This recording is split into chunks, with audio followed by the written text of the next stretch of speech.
বলছিলাম এমন এক দেশের কথা যে দেশে প্রত্যেক মুহূর্তে নতুন নতুন ছবি, বিদঘুটে আইন আর তুমুল কট্টরপন্থার প্র্যাকটিস দেখতে পাচ্ছি প্রতিদিন আমরা। সমস্যা কোথায় আমাদের? কারণ এই প্রতিবেশী দেশটা আমাদের দেশের একদম পাশে। আর আরও দুর্ভাগ্য আমাদের পশ্চিমবঙ্গের একটাই বর্ডার, যে বর্ডারের এ প্রান্তে আমরা, ও প্রান্তে ওরা। দেশ ভাগ হয়ে গেছে অনেক বছর আগে, তার জ্বালা যন্ত্রণা সহ্য করে নিয়েছি অনেক বছর আগে, তারপরও শান্তি নেই। প্রতিবেশী দেশ আবার নাকি সেকেন্ড টাইম স্বাধীনতার জন্য সংগ্রাম করছিল, তার জন্য প্রচুর মানুষ, প্রচুর হিন্দুরা এপারে চলে এলেন। তখন এপারের লোকজন তাদেরকে আশ্রয় দিলেন, তাদের সঙ্গে থাকলেন, তাদেরকে বুকে টেনে নিলেন। দেশ, আমাদের দেশ ভারতবর্ষ, তখনও বাংলাদেশ থেকে দেশ ছেড়ে আসা, ভিটেমাটি ছেড়ে আসা প্রত্যেকটা হিন্দুকে বুকে টেনে নিয়ে জায়গা দিল। কিন্তু তারপরও শান্তি আছে কি? নেই। এখনো পর্যন্ত আজকের দিনও যা চলছে প্রতিবেশী দেশে, তাতে শান্তিতে থাকার অবকাশ নেই। কারণ ভূগোল বলে, জিওপলিটিক্স বলে, প্রতিবেশী দেশ যদি অশান্ত থাকে তাহলে প্রতিবেশী দেশ সংলগ্ন আরেক দেশের যে সব থেকে কাছের বর্ডার সংলগ্ন যে রাজ্য, সেখানে অশান্তি তৈরি হওয়ার একটা মারাত্মক মরিয়া চেষ্টা চলে। আর আমাদের অবস্থা কি হয়েছে? জলে কুমির, ডাঙায় বাঘ।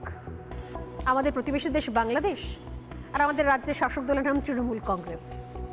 অতএব এর থেকে বড় কঠিন সিচুয়েশন আর কি হতে পারে?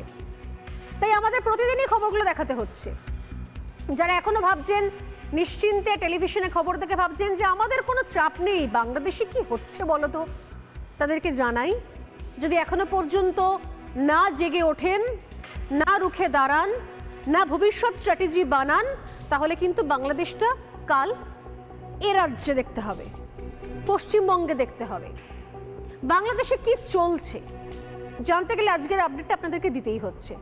আজকে প্রথম আপডেট, 25শে নভেম্বর থেকে আজ 2রা জানুয়ারি, 39 দিন ধরে বিচারের নামে প্রহসন চলছে এক হিন্দু সাধুর সঙ্গে, এক প্রভু, এক মহারাজের সঙ্গে। চট্টগ্রামের জেলে বন্দী চিন্ময় কৃষ্ণ প্রভু। কি তার অপরাধ?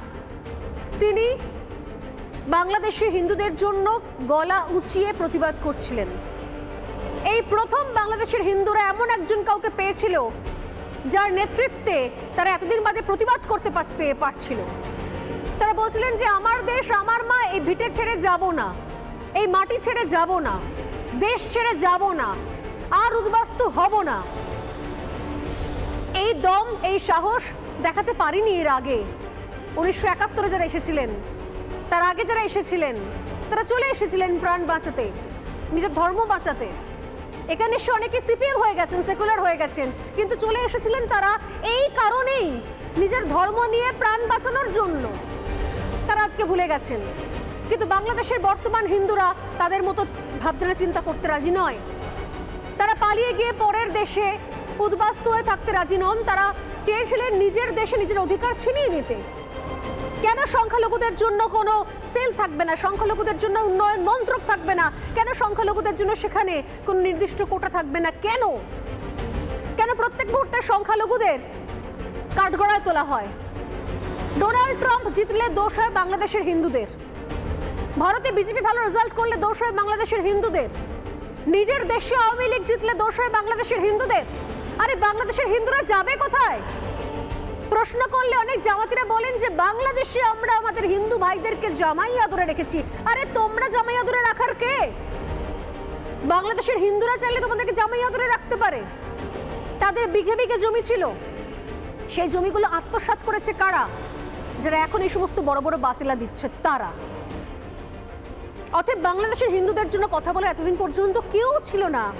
এতদিন বাদে, এত বছরের খরা কাটিয়ে শেষ পর্যন্ত এলেন সামনে চিন্ময় কৃষ্ণ প্রভু, এবং তিনি দেশকে অসম্মান করে নয়, দেশকে মাথায় নিয়ে তিনি বারবার একটাই দাবি জানিয়েছেন, এই দেশটা হিন্দুদেরও দেশ, এই দেশে হিন্দুদেরও অধিকার রয়েছে, হিন্দুদেরকে নির্বিচারে মারা যাবে না, তাদের ক্ষতি করা যাবে না, তাদের অধিকার আত্মসাৎ করা যাবে না, তাদের মা বোনেদের ইজ্জত নিয়ে খেলা যাবে না, তাদের জমি জায়গা হরপ করা যাবে না।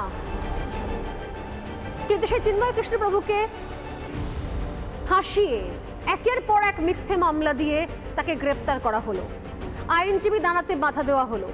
পরপর আজ একবার ফের জামিনের আবেদন খারিজ করে দেওয়া হলো। আজ ছিল চিন্ময় কৃষ্ণ প্রভুর আরও একটা শুনানির দিন। আজ ফের জামিন মামলা শুনানি ছিল, একটা শুনানি খেলা হলো। আজ সকাল 10:15টার দিকে চট্টগ্রাম মহানগর দায়রা জজ আদালতে চিন্ময় কৃষ্ণ দাস ব্রহ্মচারীর পক্ষে জামিন শুনানিতে অংশ নিয়েছিল সুপ্রিম কোর্টের 11 জন আইনজীবী। চিন্ময় প্রভুকে এদিন আদালতে হাজির করা পর্যন্ত হলো না, তাকে একবার চোখের দেখা দেখতে পর্যন্ত দেওয়া হলো না তার অগণিত ভক্তগণকে, তার সমর্থকদের। আদালতে আইনজীবীদের উপস্থিতিতে আসামির ভার্চুয়াল হাজিরায় জামিন শুনানি হলো। কেন ভার্চুয়াল? কিসের জন্য ভার্চুয়াল? আরে চিন্ময় কৃষ্ণ প্রভু তো বেঁচে আছেন, এখনো প্রাণটা রয়েছে, তাকে নিয়ে আসা পর্যন্ত হলো না। এত ভয়, একটা দেশ পুরো শয়তানদের হাতে চলে গেছে। চট্টগ্রাম মহানগর দায়রা জজ সাইফুল ইসলাম ওই আবেদনের ওপর শুনানি শেষ করে জামিন নামঞ্জুর করে দিল।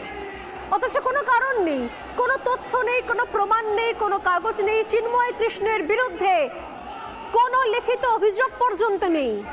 কিন্তু সরকারের মনে হয়েছে ইউনূস বোধহয় কোনো ভোরবেলা স্বপ্ন দেখতে পেয়েছেন যে চিন্ময় কৃষ্ণ প্রভু একজন সন্ত্রাসবাদী, তার নামে দেশদ্রোহিতার মামলা রুজু করে দিয়েছে। কিসের ভিত্তিতে? তার বাড়িতে কত পরিমাণ বিস্ফোরক পাওয়া গেছে, তার আশ্রমে কত আগ্নেয়াস্ত্র পাওয়া গেছে? জিরো। তার বিরুদ্ধে কোনো অভিযোগ নেই এখনো পর্যন্ত। কিন্তু তার আগে কেন নামঞ্জুর করা হয়েছে তার জন্য একটুখানি ব্যাক করে যেতে হবে, একটু রিওয়াইন্ড করে যেতে হবে। আগেকার দিনে হতো না, ক্যাসেট চলে গেলে আমরা পজ বোতাম টিপে রিওয়াইন্ড করে নিতাম, একটুখানি পিছিয়ে যেতাম। ঠিক সেরকমভাবে চিন্ময় কৃষ্ণ প্রভুর জামিন নামঞ্জুর করে দেওয়ার ঠিক কয়েক মুহূর্ত আগেই দেখুন আদালতে কি স্লোগান উঠছে। বাংলাদেশের আদালত, আরে ইউনূস নাকি গণতন্ত্রের কথা বলে? আদালতে দাঁড়িয়ে স্লোগান তোলা হচ্ছে ইসকনের দালালদের গুড়িয়ে দাও, ভেঙে দাও। আদালতে দাঁড়িয়ে স্লোগান উঠছে যারা ইসকনকে চাও, ইসকনের সমর্থক, চলে যাও ভারতে। ইসকনের সমর্থক, তাদের কোনো জায়গা নেই বাংলাদেশে। একের পর এক স্লোগান শোনাবো, দেখুন।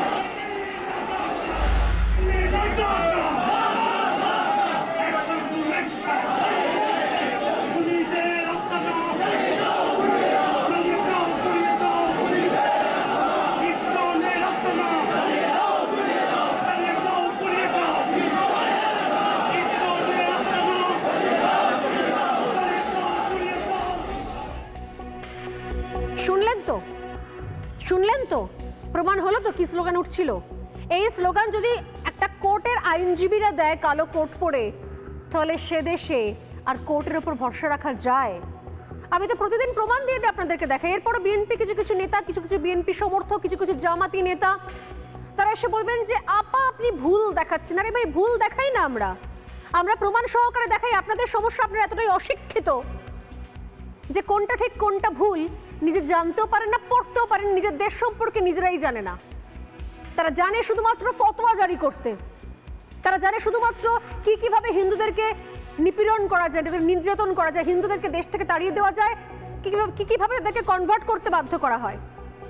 ঠিক এরপরই, এই স্লোগানের পরে জামিন নামঞ্জুর করে দেওয়া হলো। তাহলে কি বলতে হলো? জামাতি আইনজীবীদের চাপে জামিন নামঞ্জুর হয়ে যায়। এই দেশটা এমন একটা দেশ, এখানে জামাতি জঙ্গিরা মন্ত্রী হয়ে যায়, জামাতি জঙ্গিরা ক্লাসের টিচার হয়ে যায়, জামাতি জঙ্গিরা কলেজের প্রফেসর হয়ে যায়, আর জামাতি জঙ্গিরা তারা দেশের আইনজীবী হয়ে যায়, বড় বড় কোর্টে প্র্যাকটিস করে। আর কি বলার আছে, কি প্রত্যাশা রয়েছে এখানে? চট্টগ্রামের জেলা আইনজীবী সমিতির সভাপতি নাজিম উদ্দিন চৌধুরী তিনি কি বলছেন একবার শোনাই, শুনুন। আদালত এই অর্ডারটা দিল যে যেহেতু মামলাটা এখনো ইনভেস্টিগেশনে আছে, এমন অবস্থায় যেহেতু ইনভেস্টিগেশন রিপোর্ট আছে না, যেহেতু রাষ্ট্রদ্রোহী অপরাধ ওনার বিরুদ্ধে রাষ্ট্রদ্রোহী ধারা আছে, ধারাটা ধারাটা হচ্ছে নন ভেরিয়েবল ধারা। এমন অবস্থায় যেহেতু কোনো রিপোর্ট আসে নাই, মামলা ইনভেস্টিগেশন আছে, মামলার জামিন শুনানি অন্তে রিজেক্ট করেছেন আদালত। নানা ধরনের কন্টেন্ট দেখার জন্য লাইক করুন, শেয়ার করুন আমাদের ফেসবুক পেজ, সাবস্ক্রাইব করুন আমাদের ইউটিউব চ্যানেল। পাশাপাশি অন্যান্য ব্রেকিং নিউজের জন্য অবশ্যই চোখ রাখুন রিপাবলিক বাংলায়।